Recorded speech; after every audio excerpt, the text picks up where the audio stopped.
Let's go. Yo, I'm like an addict, do I gotta have it. I ain't even playing, got a really bad habit. If it moves, gotta grab it, fuse like a magnet. Lose, won't have it till I'm doomed in a casket. I ain't playing, got a weird mind. If you work 8 hours, I'ma work 9. If the shit tastes sour, you should taste mine. I'ma stay in power for a long time. Get up, nah, I ain't a quitter. Toss me the ball, I'm a really big. Yo, what up, what up, what up? We're here for the Fight Lounge, UFC Denver. We're going to break down the whole card really quick before it pops off tomorrow. First fight of the night, we have Evan Elder at a big favorite of minus 450 versus Darius Flowers. He's a plus 330 underdog.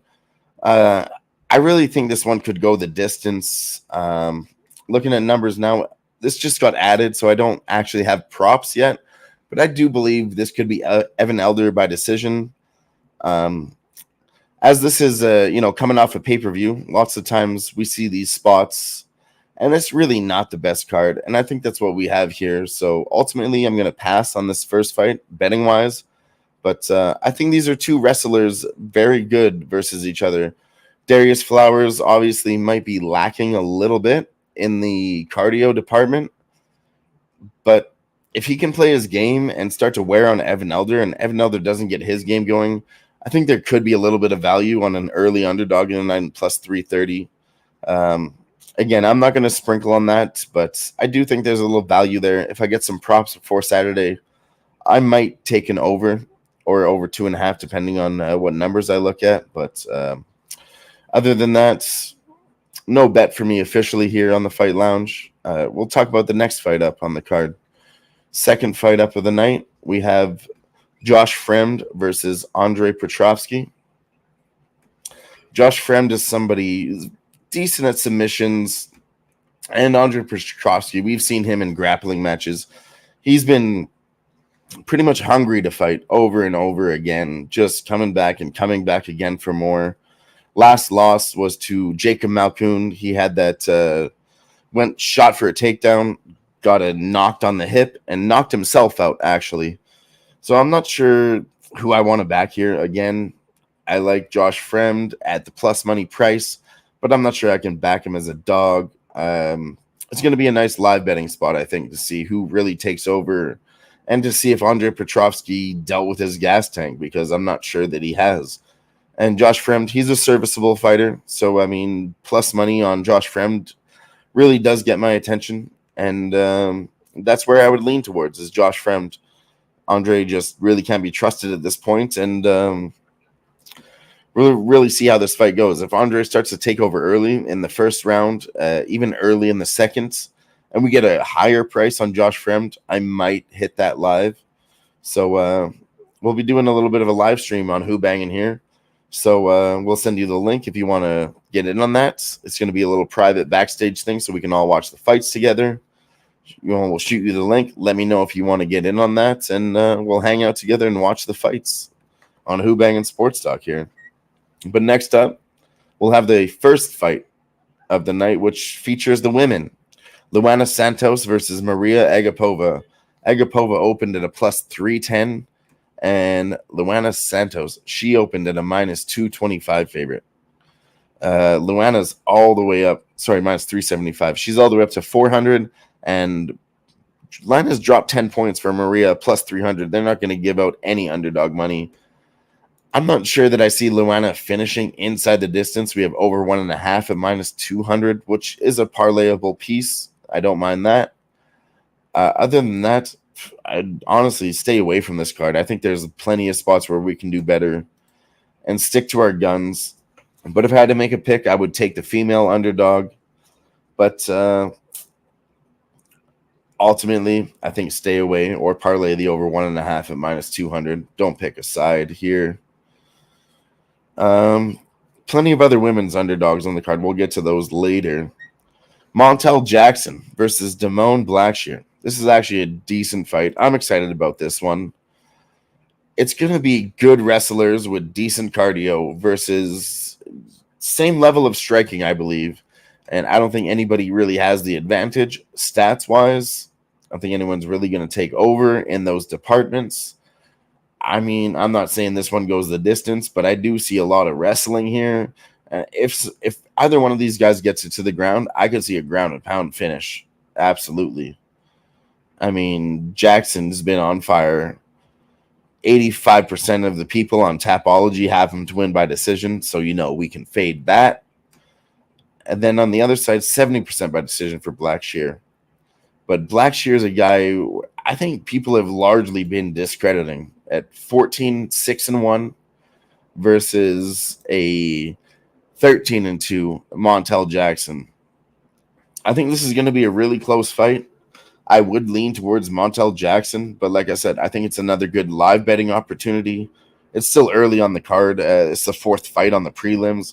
So I don't really think we need to get that greasy that early, but if I had to make a pick, it would be for Montel Jackson. But at minus 170, I'm not sure I can do that. And there's not enough meat on the bone for Damone Blackshear at plus 145. Now moving to a plus 120 near even. I just can't get there, but maybe the live lines will tell a different story. We'll just have to find out really who the better wrestler is, and I don't know who the better striker is, so be honest with you guys, I don't know. Montel Jackson has a 3-inch reach advantage, but I do believe Damone Blackshear wrestling gets inside that. So on the fence here, moving on to the next fight of the night for you guys. We're going to do Jasmine Jasudavicius versus Fatima Klein. Again, another women's fight. Okay, Fatima Klein, she's just coming off the Dana White's Contender Series. She had a nice performance in her last fight. Sorry, she was never on this Dana White's Contender Series. She's coming off of Cage Fury FC. Won a decision. And looks like her last 2 fights were a decision. Third fight, punches round 3. Almost went the distance there. 1 minute shy. So, I mean, for me, I want to back my Canadian girl at minus 250. I'm not sure this girl is ready, but I also haven't done tape study on Fatima Klein. I have not looked at her whatsoever. But, I mean, we're looking at a 11-year age gap, which I guess is what you would really see on paper. Looks bad. If this girl really is ready, she's from Silver Fox, BJJ. I mean, it's going to be a grappling match. I think this one goes the distance. Bookies have this one at a minus 400 to go the distance. And really not much to do here except for vote for my Canadian girl. No bet, obviously. Open at minus 250. Now down to minus 125. And Fatima Klein, plus 100. I still don't know. Obviously, I'd like to back the Canadian, but there's not enough evidence there for me to support a bet to give out to you guys here. So ultimately, it's a pass. I do like the over 1.5, over 2.5 is parlayable with the other women's fight that we talked about previously. At a minus 200, Luana Santos versus Maria Agapova. Take a minus 200 and a minus 350 gets you to minus 114 or so. So other than that, we're moving on to the fight that ends the prelims. And this one is really should be a good fucking fight. It's Josh Van versus Charles Johnson. Josh Van now opened at a minus 275. And Charles Johnson a plus 235. And we currently have a minus 250 moving down 25 points. Josh Van is fighting a few times off of Dana White's Contender Series, coming out really showing himself. I think he's had 2 fights in the UFC off of DWCS, and he's looked good in his striking, man. He's a Muay Thai striker. He's got the cardio. He's shown wrestling defense. I kind of think this is wide for a proving grounds for a guy, but Charles Johnson is largely hit or miss. I mean, I don't think he wins this one. I could see this one going the distance, going to split decision, that is, because Charles Jourdain just fights that way. But Josh Van seems like the type of guy that's not going to fight to Charles Johnson's level. And that's basically, Charles Johnson doesn't have a game plan. His game plan is do your thing and hope this guy fights to your level. If Josh Van comes up with his own game plan and does not fight to Charles Johnson's level, Josh Van should have this one in the bag with the striking, with the takedown defense, and he possibly could see a knockout. We just saw last week Charles Jourdain, good flyweight contender, never been knocked out, got knocked out. So we might see that again. That was by Gene Silva, who's actually later up on the card. Or sorry, my facts are wrong. That was not Gene Silva. Anyways, point is, I think Josh Van could find a knockout, but I'm not going to go ahead and bet that. I would say this is another parlay piece with Joshua Van over Charles Johnson, minus 250s. Not so bad when you put it together with something else, which we will get to later on in the show. Moving on to the next fight. Starting off the main card, Cody Brundage versus Abdul Razak Al Hassan. This one's very simple, straightforward. Honestly, Cody Brundage needs to finish this fight in round 1, or else Abdul Razak Hassan will take over. He's another big guy, big bodybuilder looking type. And if Cody Brundage tries to wrestle him in the first round and Abdul defends the wrestling, Cody Brundage tires himself out and probably gets finished in round 2, round 3. I mean, like I said, it's Cody Brundage round 1 or it's Abdul round 2, round 3. But bang for my buck, I'm just going to take him on the money line. He opened at minus 160, moved up to minus 175. So that's the second leg of this parlay piece with Abdul Razak, minus 175 right there. And that brings us to with Josh Van at a minus 250. And you have, sorry, bringing up live numbers here. Bear with me.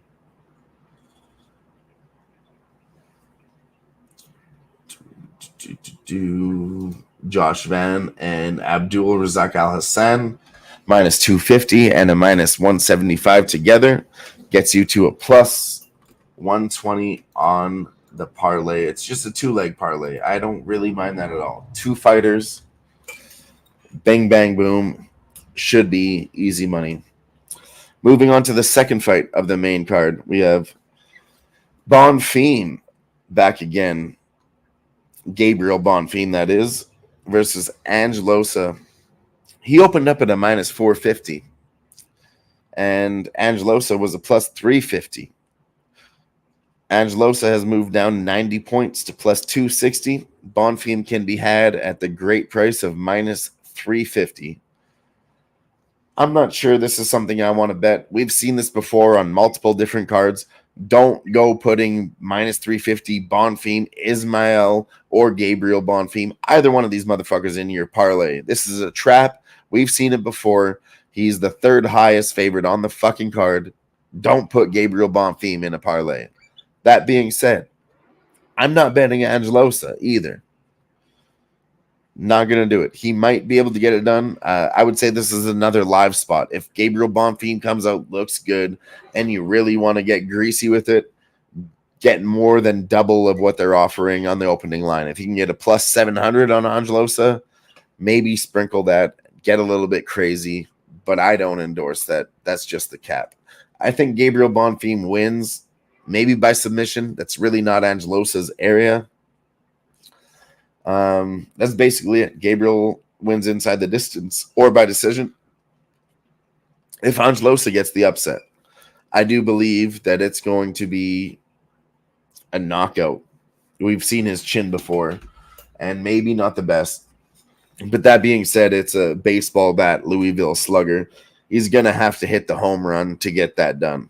So at plus 260, I really don't want to bet on him or the prop. So third fight from the top we'll move on to. It's Drew Dober versus Gene Silva. Gene Silva's coming back after just being on the last pay-per-view. We had a break week, and he's back again 2 weeks later. And Drew Dober was a minus 160 favorite. He was a minus 110. I took him at minus 110 after that line moved. Drew Dober is now a plus 100. Gene Silva can be had for minus 125. And straight up in a spot like this, I think he moved up too fast in competition. should not be fighting 2 weeks in a row, flat out. And I'm on Drew Dober. I'm going to take Drew Dober plus 100 again. I'm going to double down on that bet. I stand on that. And let's go. Gene Silva, win or lose, these are spots that we're going to take in the future, ride or die. Like fighters that keep repeating themselves. We saw it with, what's his name? Andre Feely. Sorry. Anyways, fighters that come back too soon never tend to do well long term. It's not a pattern that we've been, trending on. It's not something that makes us money over here. So Drew Dober on the money line, any way he can get it done. I do believe this one ends in violence, but that's what everybody is out there saying. The over 1.5 is at minus 110. Under 1.5 is minus 120. I don't mind over 1.5. Like I said, Gene Silva got it done round 2, his last fight. Everyone's saying it's going to happen again. Probability says same thing won't happen twice in a row. Drew Dober does have a fucking chin like you wouldn't believe. So where does that leave us on a Friday night? Except for betting on Drew Dober and the Crimson Chin. Shout out to RVD420. What's up to you? And good luck on your bets also. I appreciate you stopping by. Nicholas Handy in the chat with us. Always appreciate you for stopping by. And this one's for you guys. Cheers. Thanks for being here with us on the Who-Bangin Fight Lounge. Who-Bangin Sports Talk on YouTube. We're just happy to be here, right, on a Friday night. I'm breaking down the fights. I just want to make some money for all you. If any of my knowledge makes you money, make sure you like and subscribe and just tell your friends about it. That is it. That is all we have. The co-main event, ladies and gentlemen. I was excited about all of these fights that I talked about. The co-main event, not so much, I'll be honest. Santiago Ponzinibbio versus Muslim Salikov. Santiago opened at a minus 140. You had Muslim Salikov at a plus 120. And typically people say, these Dagestani wrestlers, his name is Muslim. This guy's really not that guy. Sure, he trains in Dagestan. He trains with the Dagestani wrestlers, but he actually was more proficient on the kickboxing scene. So he's really not the guy that you would think about. I believe this is a striker matchup. That's why they have it in the co-main events. And I think I would have to take my guy Santiago Ponzinibbio. But again, that's just a pick. I'm not going to put money on it. I don't like where it's moved. He opened at minus 140. It's minus 190 now. That's not for me.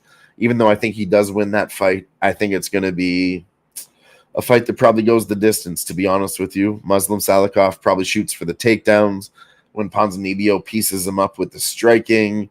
Over 1.5 is minus 225, so that reflects that.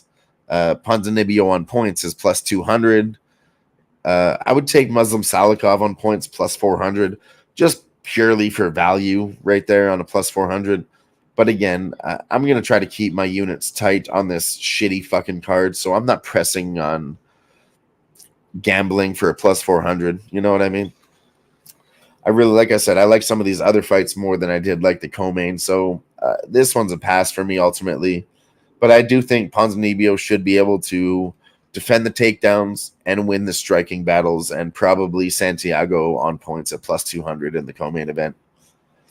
And then we're on to the main events. It's Rose Namajunas versus Tracy Cortez. Bookies open this one at a minus 110 pick'em. And now we have Rose Namajunas at a minus 225. Tracy Cortez was a plus 200, now plus 175. I don't have betting splits. I would like to look that up and give you numbers on those, but I can't give you that till Saturday morning when I get those myself. And other than that, I think there's value on Tracy Cortez. I mean, Rose, she's been not looking like herself ever since strawweight. Now she moved up to flyweight, and she was doing okay, but that's just it. And I'll be honest with you guys here, full transparency. I was a Thug Rose Namajunas fan, big Thug Rose fan. Then she had that one fight that we don't talk about. And I still said, maybe I'm not a fan, but I got to start, reconsidering this a little bit. Tracy Cortez is on an 11-fight win streak. She was supposed to fight Macy Barber. Macy Barber had medical issues. So Tracy Cortez steps in on short notice. And why? I think it's because her gym, Fight Ready, they kind of have a good plan. They must know something. They maybe see something. And even if they don't, they have a good game plan to be prepared for that. I mean, Rose Namajunas has never, ever really liked getting taken down. I mean, that was very transparent in the fight that we never talk about. But I mean, Rose is just getting overvalued here, in my opinion. I think this one could go the distance. I really do. I think even Tracy could find some success getting the takedowns, working the wrestling and the clinch control, maybe getting more time. And Rose, somebody for me that says that they don't want to fucking fight anymore, I just cannot back that. So I see a lot of public love for Rose this week, and I'm not feeling it. I mean, we have overs juiced at minus 1,000 all the way up to over 4.5 at minus 275. And Rose on points at plus 105, or Tracy on points at plus 225 when her line opened at plus 200. Like, I'm telling you, I think Tracy wins this fucking fight. And the books are saying that too. Like I said, I'm a fan. I can't trust her anymore. I'm going to side with the bookies where they made it as a minus 110 pick 'em. Maybe it's a trap. Maybe it's not. But I do believe that she has the grappling and the wrestling to get this shit done. And Rose cannot put on another performance like she did with Carla Esparza. And if she does, Tracy's going to win that fucking fight. But Rose, as I said, she is the better striker. Okay, path to victory for her is in the striking. Absolutely. So if Rose Namajunas starts to defend these takedowns and working her striking game, man, we could see that happen too. And her coach, Trevor Whitman, he's nobody to bet against either. They both are coming from good gyms with good game plans. So, I mean, for me, my money is on Tracy Cortez. Straight up, I'm going to take that. But if we start seeing this thing go another way, I mean, maybe arbitrage, hedge out, whatever you want to fucking call it. But we can get plus money maybe on Rose. I think this is going to be a back and forth fight. And like I said earlier in the show, we'll be watching this shit live on Who-Bangin Sports. If you want an invite, message me or anybody else on the Who-Bangin channel. We're going to do a little VIP backstage show this weekend. And yeah, man, if things start going the other way, I think we can get plus money on both sides. But that's only if everything is really going south. We're not going to pull the trigger on that until we're absolutely sure. But as we all know, things can go your way or not. But if we see it go that way, we're going to pull the trigger on that. But if not, we have money on Tracy Cortez at plus 175. So I think we're in a nice spot to be able to pull through in the end, no matter what happens on the prelims. But like I said, keep it tight because I don't like this card. I actually only have 3 official bets that I placed right now, and that's Tracy Cortez, like I said, at plus 175. I took some Abdul Razak Al Hassan at minus 165. And my third official bet was Drew Dober at minus 110. But he's plus 100 now, so you get better money on him. I've also put those 3 together and mixed it up in a round robin parlay, a 2-legger and a 3-legger with all of them together. So that's really all the action that I'm giving out right now as far as what I actually have bet.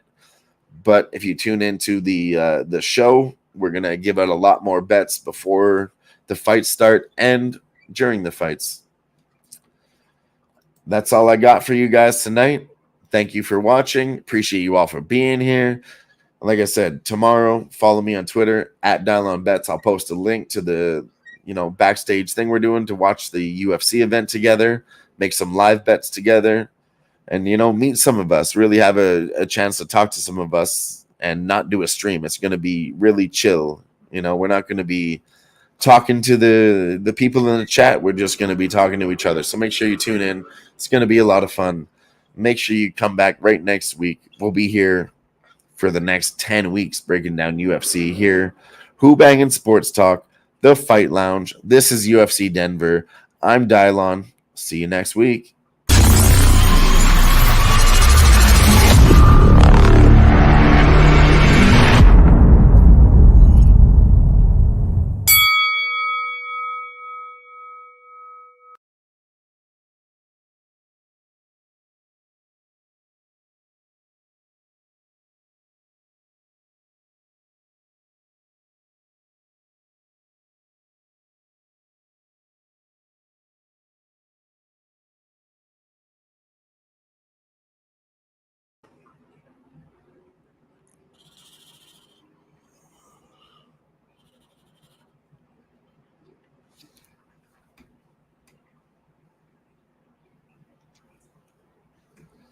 Anybody that tuned in till the end of the episode, you guys get a special treat, okay?